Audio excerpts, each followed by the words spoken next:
12 years of marriage. I was watching a television show called Gigantor. There were commercials in between. Yeah, now you know how old I am.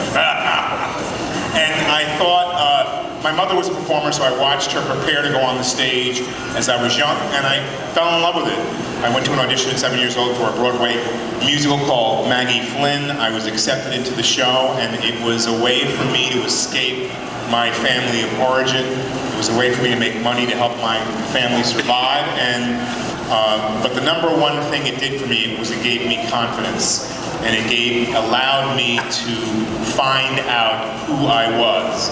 And since performing is a way to communicate, it was right up my alley. I'm a communicator, and so whether I'm performing on the stage or in a film or in a television show, it's my way of expression.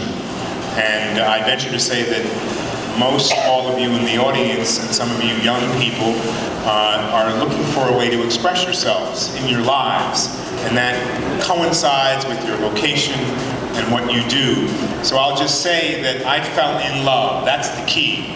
I fell in love with what I do, and I've been doing it for 48 years, and I still love it. If there was a moment in time that I didn't love it, I would change.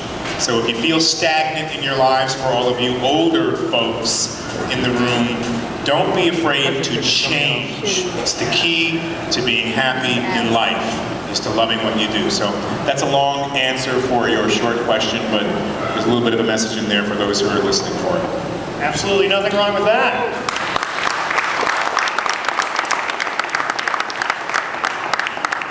So, with your career, you've done all the big shows. You've done NYPD Blue, you've done Law and Order, you've done CSI, you then went on to one of the biggest shows in the history of cable, Breaking Bad.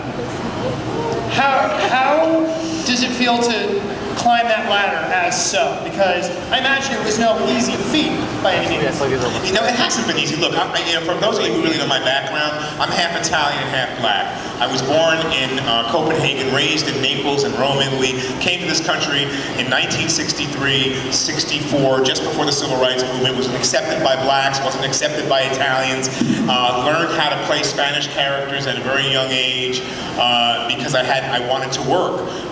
Worked in radio at RKO, did some commercial work, and did theater. And so I laugh a little bit inside because I guess everything happens for a reason and comes at the right time. But Breaking Bad is like my third rise to stardom. I have 2 movies on the 100 best movies of all time list, which is a great feat and a great honor. This Breaking Bad rise to stardom is really fantastic. It's fantastic for me because I'm finally, sort of over myself, over my ego, and I realize I'm just a regular guy who loves what he does. Am I a star? Of course I am. Can I act like a star should act? Of course I can. But how should a star act? My deal is I want to bring people to their best selves, including myself. I want to be on that train too. So I come here and I reach out to fans and I sign some autographs, I make a few dollars, but that's not even the real reason why I'm here. What you're hearing right now is the reason why I come to these things, because that's what you're really hearing. So this is my favorite part of the deal. But your question was, how is it? It's great, because in each of those incarnations, from Homicide to Once Upon a Time to even Community, I have a chance to fly and to work and to experience a different part of my ability and to add to my toolbox of what I can do.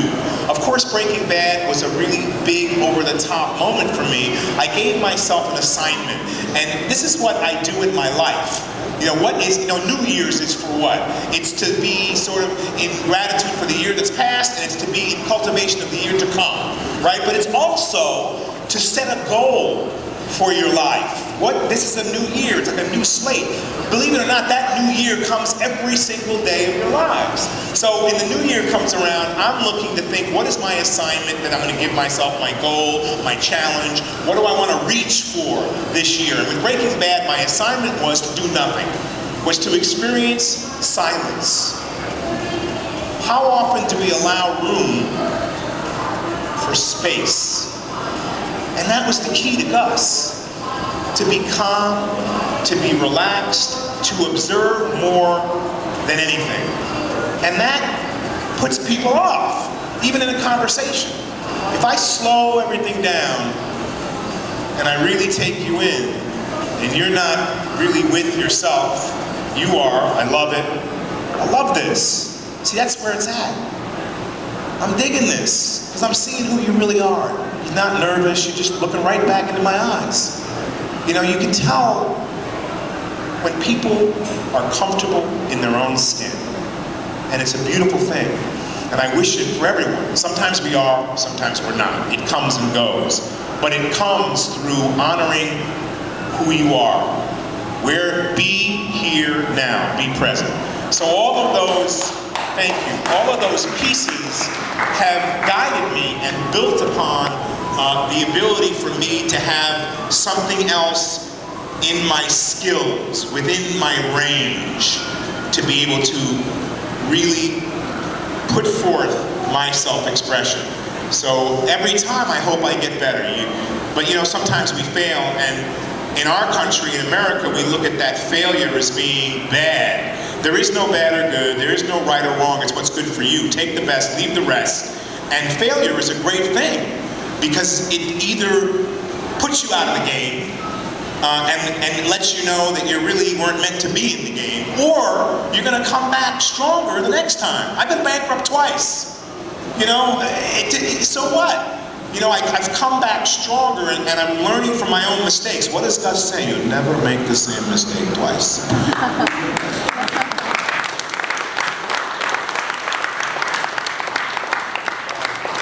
One of the movies that made the AFI list top 100 was Ali.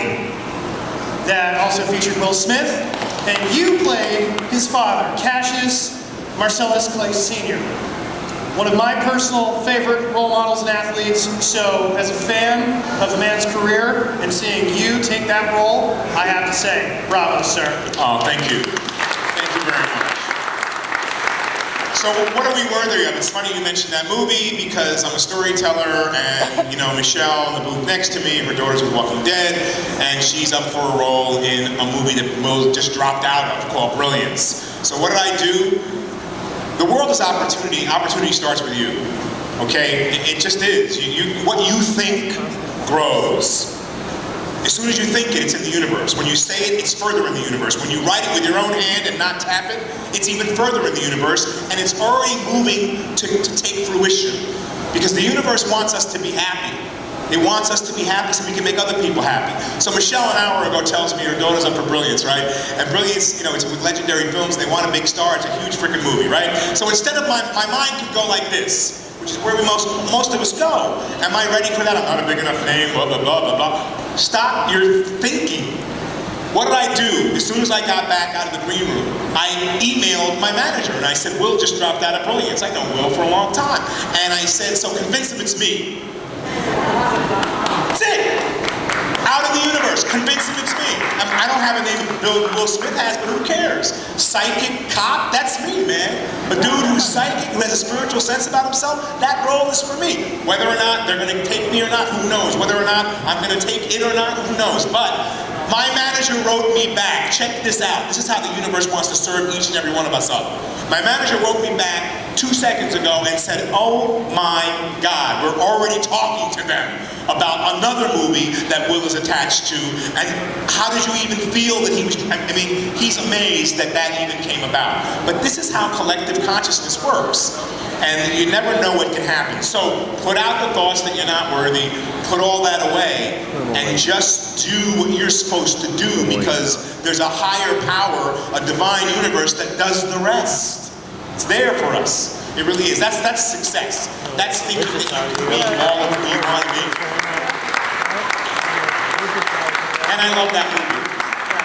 I like Michael Mann as a director. He's a great director. Will is a great actor. The story was so profound, and I got a chance to meet Ali for the second time, so it's a great piece of work. Awesome. So at this point, because we're limited with time, I want to open the floor now to questions. Because we've got a lot of folks here, let's try to, you know, get the question, and then for the next person who's waiting, so everyone's got an opportunity. So who's got the first question? All right, Miss, right here. You better. Saul spinoff when? They're in the writer's room right now, and I believe they're going to start shooting either before November or right around November. And if you want to know whether I'll be in it or not, they've asked me many months ago if I'd consider doing it, and I'm really on the fence because here's how I feel. I love what I do, and I hate to repeat myself in any way whatsoever. From one character to another, from one show to another, I look for something new completely. When Vince asked me, I said I would consider once I know what Saul is. So what I have asked him is, recently, I had an idea, because originally it was either You Better Call Saul or The Rise of Gus.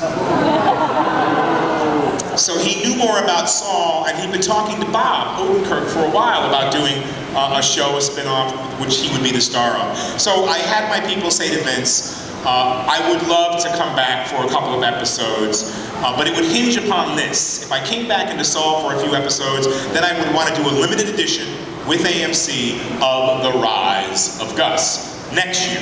So who knows? Maybe they'll bite, and I'll do some Saul, and we'll go do 7 Gus's. Thank you, Miss. Another question from over here. Sir, right here. Is that your camera right there? Who are you shooting for? Who? Ah, okay, you're okay.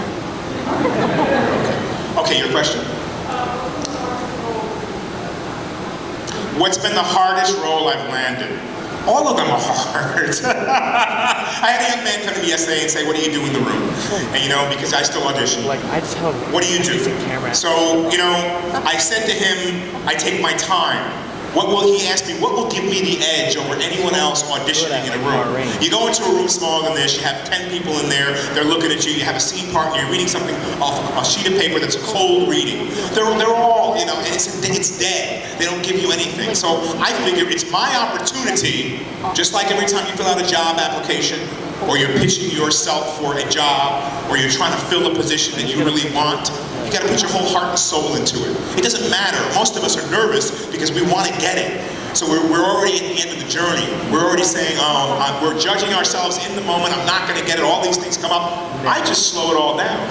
And I own the room. You've got to own the space. You've got to believe. It is your opportunity.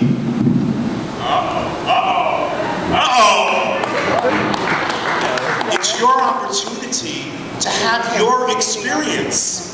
So it's my opportunity when I go in the room to audition for something really big or really small or anything in between, to work that day, to apply my talent, to do what the divine gave me as a gift. That's my opportunity to actually do it in front of people. It gives me an experience. It's my experience as much as your experience, right? So every single role, I auditioned for Breaking Bad. They made me go in and read. Like, look at the words I use. This is how most of us feel.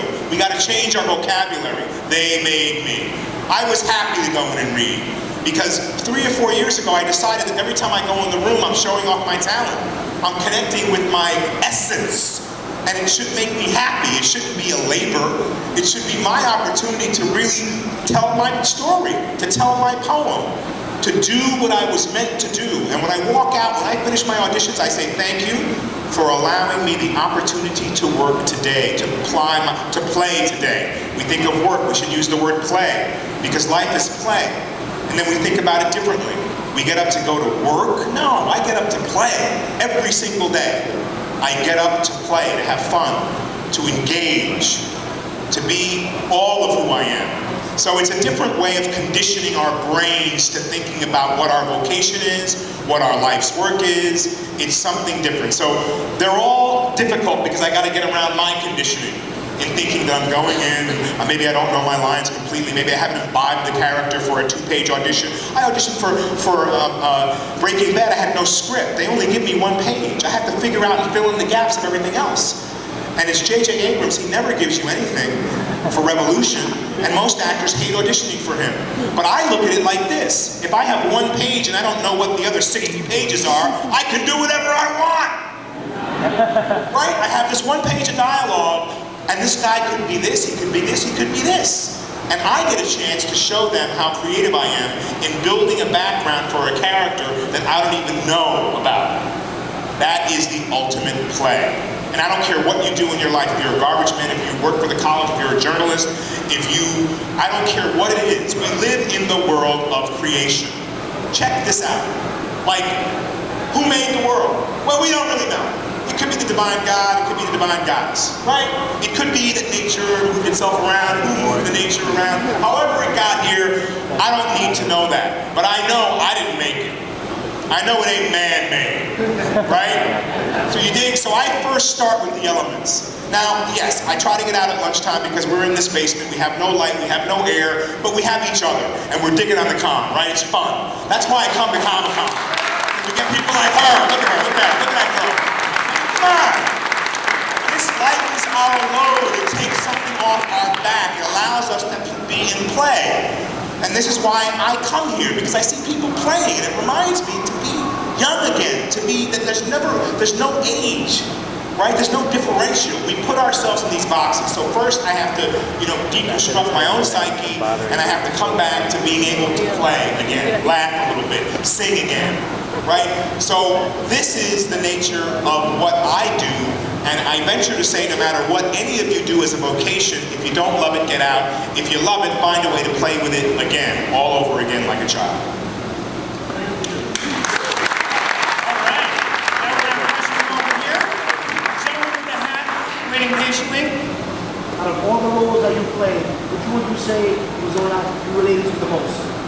Out of all the roles you played, which one would you say is the one you can relate to the most? I have to say there were a couple. One would be Gustavo Fring, and The Man Provides speech. Because during that time, I was absolutely on my butt, bankrupt. And I got this part, and they offered it, I did a guest spot, and I still wasn't desperate, but I was done. I was toast. I had 4 kids, my house was going to the bank, and I read it and I said, I really want to be a part of this, but I don't want to play a guest spot for a couple $1,000 a week. And I said, I'll do one for you, and I'll get in and get out, and I respect it, and I love it, and I did. And then through a series of events, they offered me, I said no, they offered me, I said no, I can't, and I told them why. They had never experienced such honesty. They said, we want to offer you 2 or 3 or 4. I said, well, I can't pay for my family on that. So I'm going to have to decline so I can keep myself open for something that will come, that I'll be able to pay for my family. And they met my number. And so I went and did it. So by the time I got to A Man Provides, that was a moment in time for me where I felt those words. Because I had lost everything except for the people I loved. Even my wife asked for a divorce. Right? No, it was all crashed. And I said, look, I love you, I can't divorce you now, I'd love to give you what you want, but we can't afford it. So you gotta stay married to me a little longer, right? But that speech I really related to. Other roles I really related to were Do the Right Thing. Because I'm an Italian, African-American, black man, and when I was doing Do the Right Thing, Spike was like all pro-black and completely pro-black and all these things, and I had a white father and a black mother. I really related to that role. I really did because, I'm a humanist. I'm about people and about human beings and about trying to help everyone get to their best selves, including me. Don't forget that. That should be our goal in life. When you do well, I do well. When this promoter does well here at this show, and he's not left under the jail to pay me because I'm off, shopping during my lunch hour and not signing autographs. I'm helping him make his nut. He's happy, I'm happy. This is how we should be. It's being out of greed. So that was another role, Do the Right Thing, that I really related to. And there are probably a plethora more, but I want to get some other questions, okay? All right, a question over here, Miss, in the back. Then we'll come to you, sir.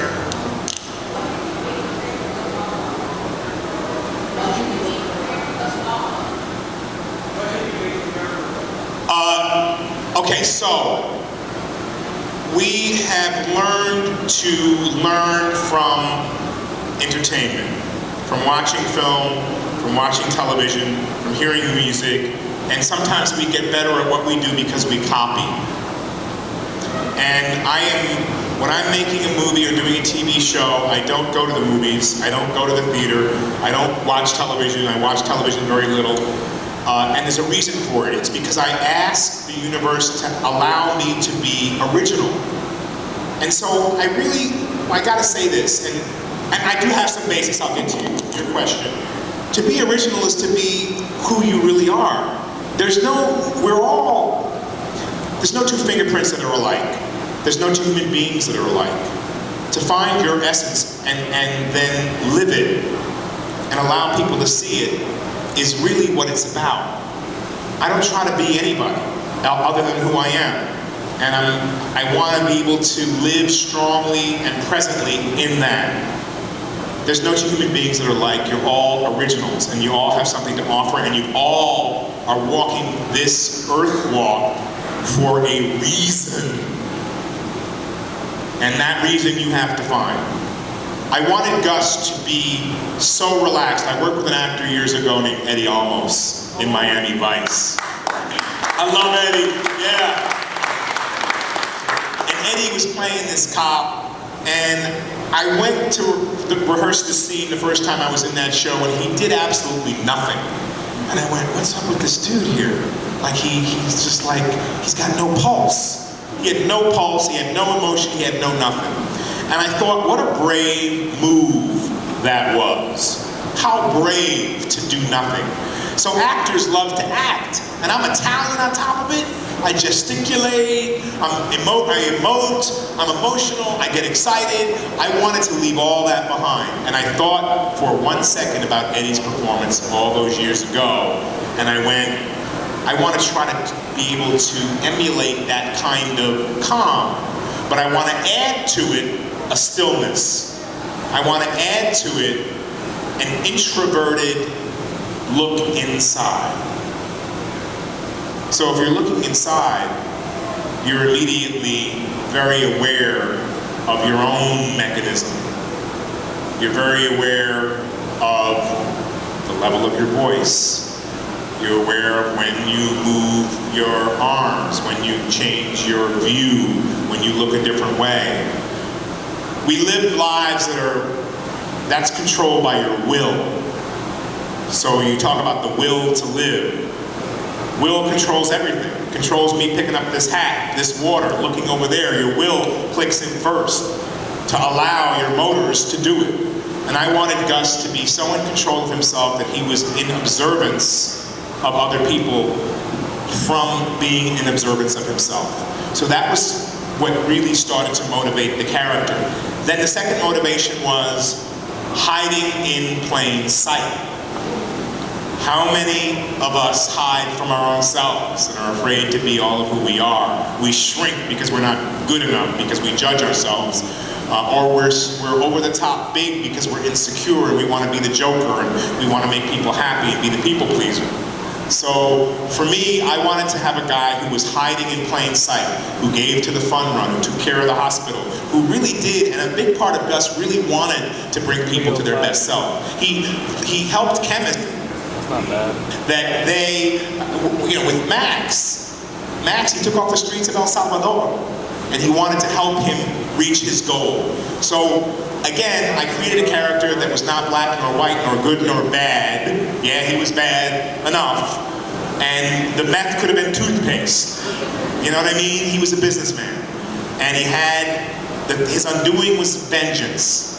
Because someone he really loved and he really believed in, who he really cultivated like a child, was taken away from him. And that was his undoing. I hope I answered your question. All right, right now, we got make things easier for you. We actually have a microphone down here, so if you've got a question, like I've got this gentleman coming right here. We've got a microphone for you. If you're in the front row, just come up to the mic when you're called on. But in the event you're called on, come on over and ask your question. We'll move along. Two-part question. What advice would you give your 20-year-old self about getting into acting and show business? What advice would I give my 20-year-old self? I would advise myself to write and produce, to write from the beginning. If I could do it all over again, I've had a great career, it's been 49 years, I would be writing and producing from the very beginning. I don't want to work for anybody else anymore, I want to work for all of you. And so when you work for somebody else, you're really sort of putting a cap on your talent. I would have started writing a long time ago. I'm producing now. I directed my first film called Gospel Hill in 2007. Starred Sam Jackson, Angela Bassett, Taylor Kitsch, Julia Stiles. I'm about to direct my second feature film starring Ed Harris called Patriotic Treason, The Life of John Brown, the Abolitionist. But I would say I would have more confidence and I would write. Part 2, what is your go-to karaoke song? You light up my life, and you give me hope. I don't know, man. It just came out of my mind. All right, Miss. Hello. What is the one skill that you get from acting that you apply in your role as a parent? That I apply in what? Oh, the one skill. I have 4 girls, going from 10 to 17. I know I'm going to collect them. Patience. That would be the one. You asked me for one. Patience. I looked at my now 15-year-old who, when she doesn't give me a quick enough answer, she just catches my look to her, and then she starts to stutter a little bit. And I realized that from that moment on, 4 or 5 years ago, that sometimes confidence makes people nervous, and sometimes I need to have a little more compassion for that. And so I look at her now and I give her a moment to answer. And out of this interaction with her 5 years ago, I looked at her and she started, Papa. And I went, oh, okay. Okay, so Kale is her name. I gotta tell you something. I'm really impatient. And it may seem like I have a very forceful personality, and I do. But don't let me bully you. Get in my face. Tell me to slow down. Tell me I don't have the answer right now, Papa. Just wait a second, please. That'll get you in touch with your confidence. But it was a really defining moment for me because I could tell my child that I'm really impatient, and it's not a great trait. I want it to happen yesterday, and I revealed something about myself to her, which allowed her to reveal something about herself to me.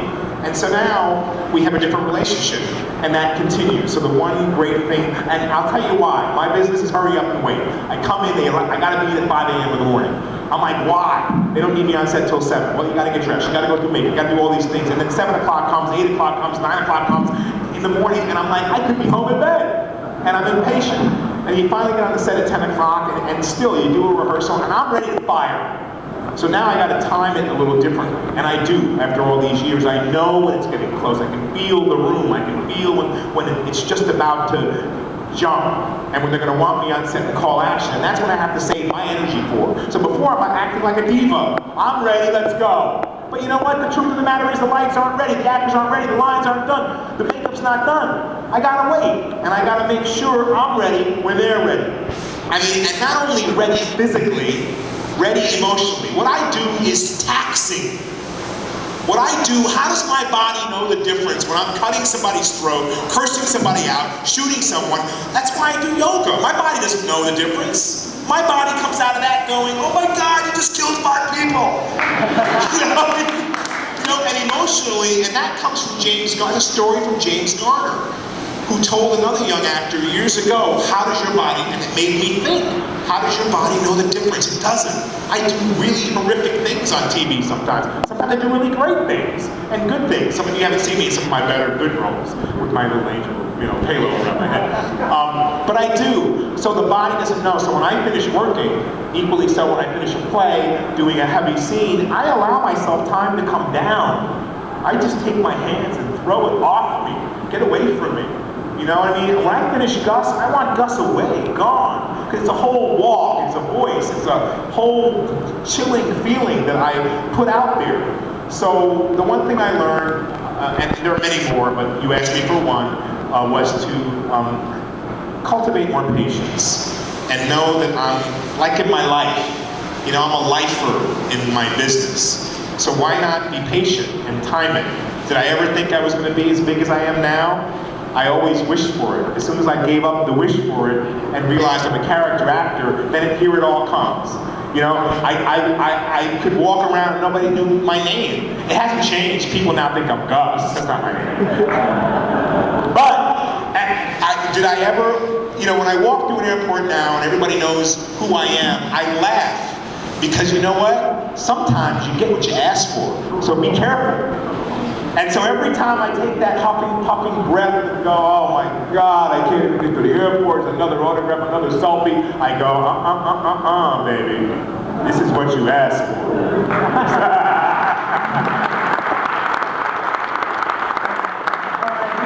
Our last 5 minutes, this gentleman right here is going to ask a question, and we're going to have one more from over here. So, we're going to go with, if you both can go really quick, I'll be that. I'll make my answer short too. What advice do you have on effective communication? What advice do you have? My advice on effective communication, and it's the advice I give to myself, is to listen more. All right, so we you know, here's what we do. What's my advice on my advice on collective communication? Yeah, it's really good communication, right? You know, turn it off. Turn it off. And really take a breath when someone asks you a question. Look at them. Because they're asking you the question not only with their words, with their physical body. It's to listen. Most of us don't listen. We don't even hear what the question is. We think we're first of all, we assume I know what he's going to ask me, because we're all connected somehow and we all think we're so smart. I stop thinking I'm smart, I stop assuming, and I really listen to what the question is. Because in between your question is another question that you're asking me. The truth of the question. The truth doesn't change, we change around it to fit our needs. You're either a good listener or not. Find out what you are. Are you auditory? Are you visual? What do you pay attention to? When you figure out how you participate in the conversation, then you can start to really be in a conversation. So the first thing is to listen really well. And the second is not to answer too quickly. All right, and you want to listen a little bit? I wanted to ask, what did it feel like when you were filming Gus's death? What was it kind of like after? No revolution. So first of all, Howard Berger came out. Greg Nicotero, who does Walking Dead. I went to California, did a whole bust of my head and shoulders. They worked on the bust and made the prosthetic for my death. Once that was done, months and months before, they came down to Albuquerque. Howard won the Academy Award for Narnia. I love you, Howard. I love you. I love you. And he's a big, gentle giant. He put it on my face. 4 hours of this. Right, 4 hours, and I turned around and went, oh my God, goodness, yeah, great, let's go shoot it. You know, like, my skin can't breathe, all that crap. I step out of the trailer, and it's Selfie Village. All the crew, all the cast, everyone is shooting photos of me. So it was really, really weird. And then we did 26 takes. And which felt very real to me and very organic. In the end, there was a mourning that went on. I felt, you know, like I was letting go of a character that I loved, and so I felt some sadness, but there was also this very weird feeling of joy, because see, we hold on to things. The end of something is the beginning of something else that's going to be great for us. So in a way, I felt released from central jail.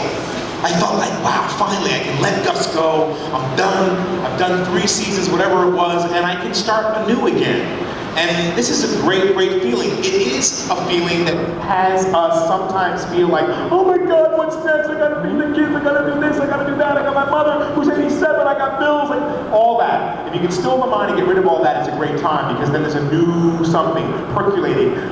The evidence of things not seen should not frighten us. It should take us out of the handcuffs that we put on ourselves, that we bound ourselves to, and all of a sudden I'm free to create a new role. So there was some sadness, some joy. I love the family of filmmakers that I work with, but here again, I was able to embark on a new journey, and it was pretty fabulous.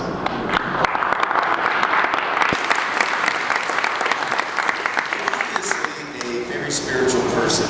When did that happen for you, and what do you think came together to bring you to that place? I think it came, I was always in a place where I wanted to look for the deeper meaning of life through a dedication. I went to military school, I was an altar boy and almost became a priest. I was disillusioned with the Catholic Church from things that were going on in the 60s and happened to me directly, that I decided that wasn't the route I'd take. I then tried to serve my ego, and I knew I had the skills and talent to be a star, and that didn't happen fast enough. What caught me was that I had developed a skill that I loved, again, and I worked my route through that. But I realized that would be empty too unless I had And that's a narcissistic place to be. What I do is very narcissistic. You know, when I stop, I only shave today because of all you people, you know, I try to look presentable. But when I finish a role, I grow a beard, I cover the mirrors, I don't want to see myself anymore because that's all about me, way too much me. So it was really out of a spiritual practice, a meditation practice, a believing in the higher power for me. It may not be for everybody, not pushing anything on anyone, that allowed me to realize that I have a different journey and mission in life.